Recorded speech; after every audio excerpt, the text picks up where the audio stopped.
First, I would like to introduce you Gamze Bal. She will talk about a very hot topic in Turkey in the last 2 years, which is the match fixing scandal happened in 2011, actually revealed in 2011, and after that created a lot of consequences afterwards. And she will be, I leave the stage to her.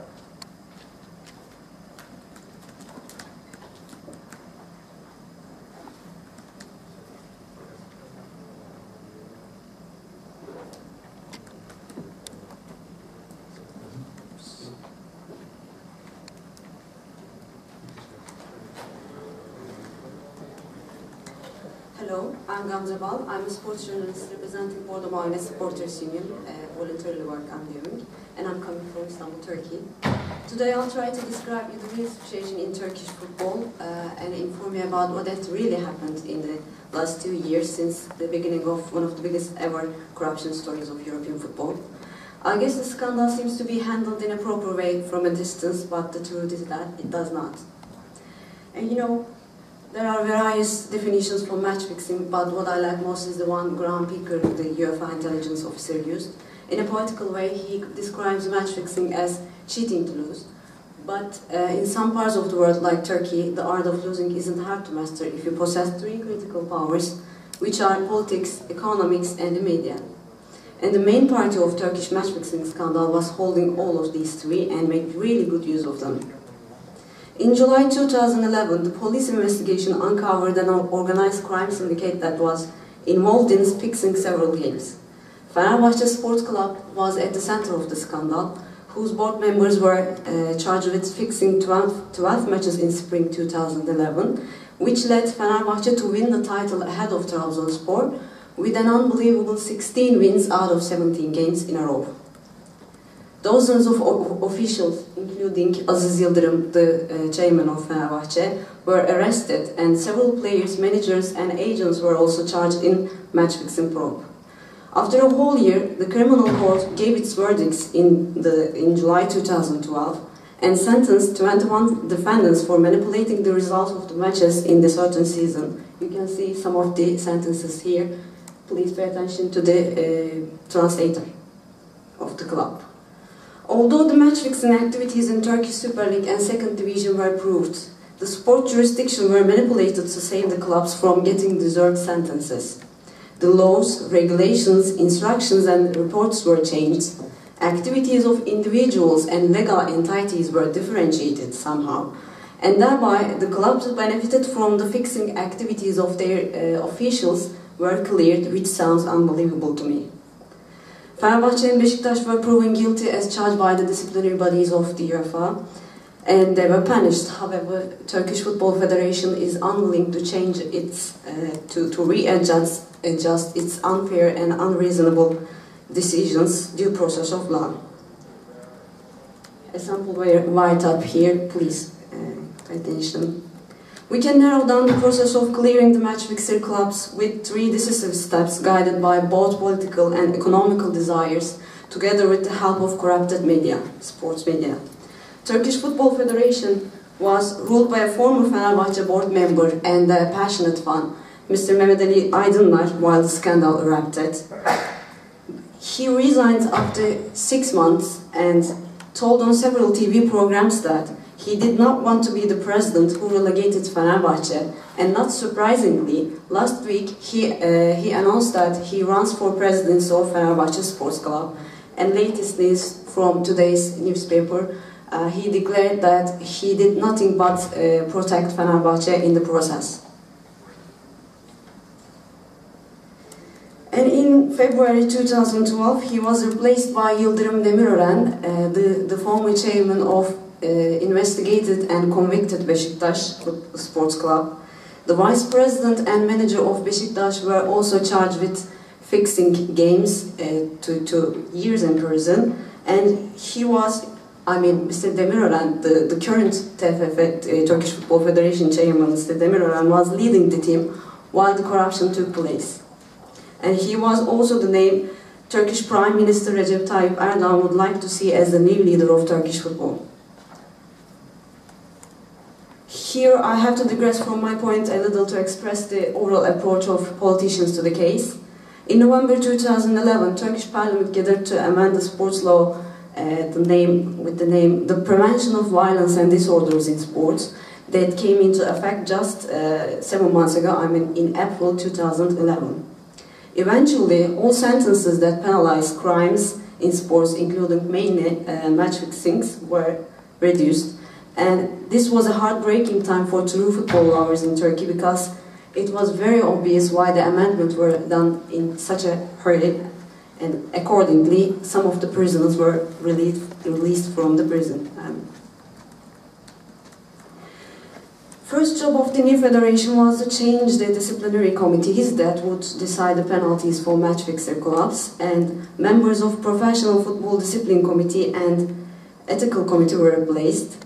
These changes followed by amendments of disciplinary codes that covered relegation penalties for match manipulation and attempts.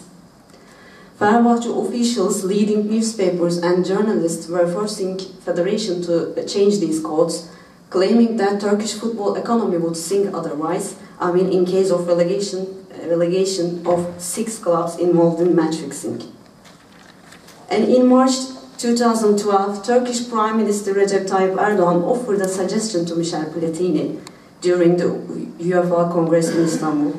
He stated that individuals involved in match fixing should face punishment, warning that sanctions against football clubs could mean the punishments of millions of fans. This idea of the most powerful man in Turkey pointed the method of how the federation should solve the problem and keep the match fixer clubs in top division.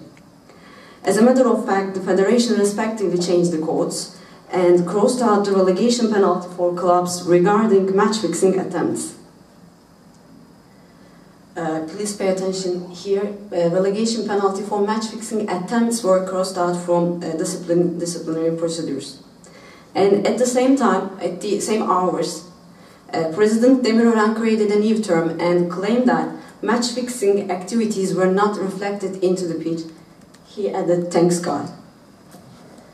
And in May 2, brand new ethical committee announced its second and final report and limited the match fixing activities with merely attempts, ignoring the first report, which said there were match fixing in 11 games and attempts in 3 others, all related to Fenerbahçe. As I said a few seconds ago, the relegation penalty for match fixing attempts were crossed out just 2 days before the new report. The committee concluded that alleged attempts to fix games had not altered the course of the matches.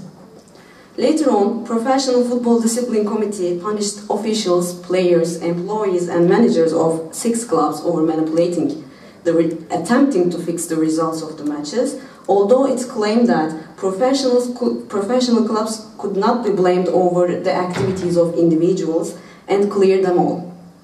There is no reason for punishment since the elements of the alleged disciplinary violation have not materialized, the Federation said in its statement. They were looking for the match-fixing evidences only in the reports of referees and the observers of Federation, and this irrational description, irrational approach to match-fixing could mean the end of integrity of the sports, which is the most valuable commodity. As it's very clear, the renewal of federation and the interventions of politics reversed the match-fixing storm and directed it in favor of match-fixer clubs. Recognized with their passion for the game, Turkish people are now feeling that what they watch is not football, it's just a free theater performed by million-dollar players. And they lost their faith to the authorities in Turkey. Stadiums are full of posters, banners and cheerings referring match-fixing in almost every game, and clashes between fans are really common. Trabzonspor fans particularly are expecting their title to be returned. They organize demonstrations in several countries of Europe, and they hold protests outside the quarters of the UEFA, FIFA and Turkish Football Federation. Millions of complaints are sent to the UEFA. Yes, the UEFA excluded Fenerbahçe and Beşiktaş from editions of European tournaments, but the decision-making process was inconceivably too long, and the final verdicts are true but partial. UEFA is yet to make its decisions on individuals, And the leading football authorities should act as soon as possible to kick corrupted figures out of Turkish football. We can give other examples from European countries, like in Poland, Germany, in Italy, in Portugal, in Finland, and many more European countries. Match fixer clubs were immediately relegated, and the officials were banned from football for life. So we can ask here some questions like, what was the worst thing Olympiakos has done to be relegated to the semi-professional league in Greece while Fenerbahce is still playing in the top division? And what did Juventus, for example, do so inexcusable? Or does anyone remember the Finnish club Tampere United? I don't know how it's spelled, pronunciated, and that was indefinitely suspended from football for accepting payments from a person who's known for match fixing. And we can ask it in another way: what kind of a power keeps match fixing clubs in top division still in spite of everything? And how can Aziz Yıldırım, the convicted Aziz Yıldırım for 6 years in prison for match manipulation, still be the chairman of Fenerbahce officially? So why does the UEFA play for time when it comes to Turkey? You can easily multiply the questions, but I don't have that much time, and I hope I made my point here. You can see some of the demonstrations here. Platini, the UEFA wake up, they say. In his works, Thoughts, Pascal states that, I'm quoting here, "We cannot give might to justice because might has gainsaid justice and has declared that it's she herself who is just. And thus, being unable to make what is just strong, we have made what is strong just." This passage is a summary of what happened in Turkey in the last 2 years, I guess, and the might of possessing political support, economical potential, and media contribution determine what is just in Turkish football, ignoring the results it may lead to.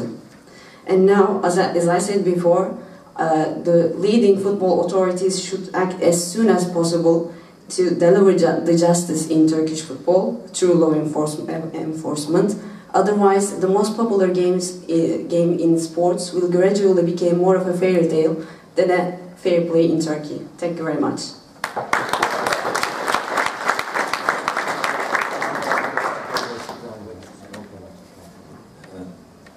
Thank you, Gamze, for the brief introduction into the match-fixing scandal in Turkey. It's being discussed for 2 years and will be discussed in the future as well, I imagine. And yesterday, Declan Hill said that Turkish football is like a walking dead, and this is one of the reasons why it is a walking dead, considered as a walking dead. And in this case, money was chosen.